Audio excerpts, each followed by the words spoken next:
Mas já teve aquele dia que o senhor pensou em parar? Falar, ah, não, meu Deus, tá muito difícil esse negócio, vou desistir. Teve esse momento? E qual foi? E o que que o senhor fez? Eu acho que o momento, assim, eu acho que eu nunca pensei em parar. Não? Não, assim, eu acho que eu sempre, talvez, porque todos os dias eu perguntei se era isso que Deus queria para minha vida. Essa foi uma questão muito interessante. Eu sempre disse para as pessoas que eu não queria ser pastor por falta de opção. Não passei Hum, na medicina, não passei no direito, não passei e aí fui ser pastor. Não, né? Então, eu tive meu chamado aos 14 anos de idade. 14. Isso, de 14 para 15 anos de idade. Eu não sou de berço evangélico. Aham. Quando eu me vi pastor, na verdade, Como é que foi isso? Foi foi de um dia pro outro. Como é que foi? porque assim, a minha mãe foi evangelizada em Piracicaba, na Ah, Metodista Betânia de Piracicaba. Ela aceitou a Jesus, depois nós aceitamos a Jesus, viemos para São Bernardo e num acampamento de adolescentes. Você estava numa fase muito ruim, aquela coisa, ia na igreja obrigado. Minha mãe ah, fala assim, não, você vai na igreja, ou de manhã ou à noite, mas você tem que tem ir. que ir. E graças a isso eu fui num acampamento. E num acampamento eu tive meu chamado para o ministério. A minha turma de juvenil, de adolescente, falou para mim assim: você vai ser qualquer coisa na vida, nunca pastor. Porque assim, Senhora na Peralta. era o terror em pessoa. Gente, eu não era, não tinha nada, eu não conhecia os valores da igreja, né? Aham. Assim, aquela coisa, falava que pensava, fazia. Mas assim, eu sempre disse isso: Deus, eu não quero estar em nenhum lugar que não seja o centro da vontade de Deus. Uou. E desde a adolescência. Então isso foi determinante para mim.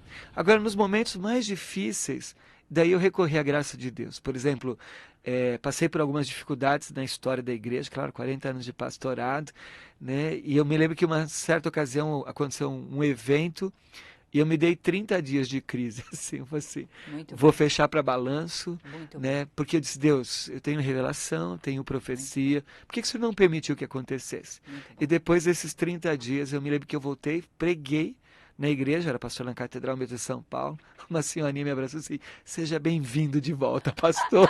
Então, assim, todo mundo entendeu que estava fechado para balanço. Mas eu acho que esse sempre foi meu processo, de voltar a ele, né, e dizer, pai, o que está acontecendo? Eu gosto muito de orar sozinho na igreja, Hum. né? Acho que essa é uma coisa que me faz muito bem, entrar no templo e orar. E nessa questão dessa comunhão, dessa intimidade, que é uma questão de solitude e não de solidão. Isso sempre me fez muito bem na comunhão com o Pai. Então isso me ajudou a vencer os momentos mais difíceis. Ô, bispo, qual que é a diferença? Pra quem tá ouvindo a gente aqui, falou, não, mas como assim? Por onde que eu começo sobre esse assunto? É, solidão ou solitude? Qual que é a diferença? A solitude, por exemplo, Jesus, ele vive a solitude. Ele deixa os discípulos para ir orar. Uhum. Ele se afasta das pessoas para orar. Ou seja, ele quer ter um tempo na presença do Pai. Essa é uma questão de solitude. Ele não estava só. Ele não estava sozinho. Ele não estava abandonado. A solidão é esse sentimento que hoje nos cerca.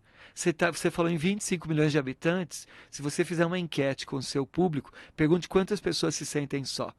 Né? Hum, Apesar de ter 25 milhões de pessoas no entorno dela.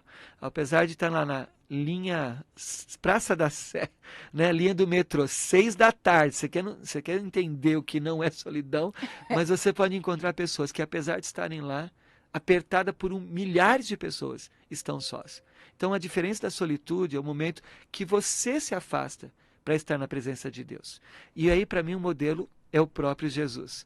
Né? Quando ele deixa os discípulos para orar. uhum. Depois ele volta, né? Ele encontra, ele acalma a tempestade, né? Ele vai para o Gólgota e volta. Então a diferença da solitude, para mim, é essa questão. Né? Jesus nunca esteve sozinho, mas ele se afastava para estar na presença do Pai. Uou. Quem tá sentindo sozinho, tá agora ouvindo a gente nesse trânsito caótico, mas ele tá se sentindo sozinho. Uhum. Qual Isso que é é, o conselho pra ele? né? Eu acho que o conselho, eu vou de forma bem pragmática, né? Primeiro, Filipenses capítulo 4. Tudo que é bom, tudo que é correto, tudo que é justo, que ocupe seu pensamento. E aqui não é uma questão escapista, não. Ouça louvores, coloque louvores.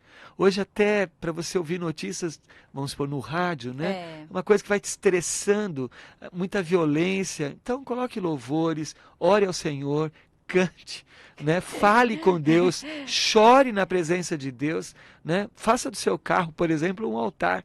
Faça desse momento um altar na sua vida, encha a sua cabeça com coisas boas, né? Até porque hoje a nossa sociedade ela é muito derrotista, né?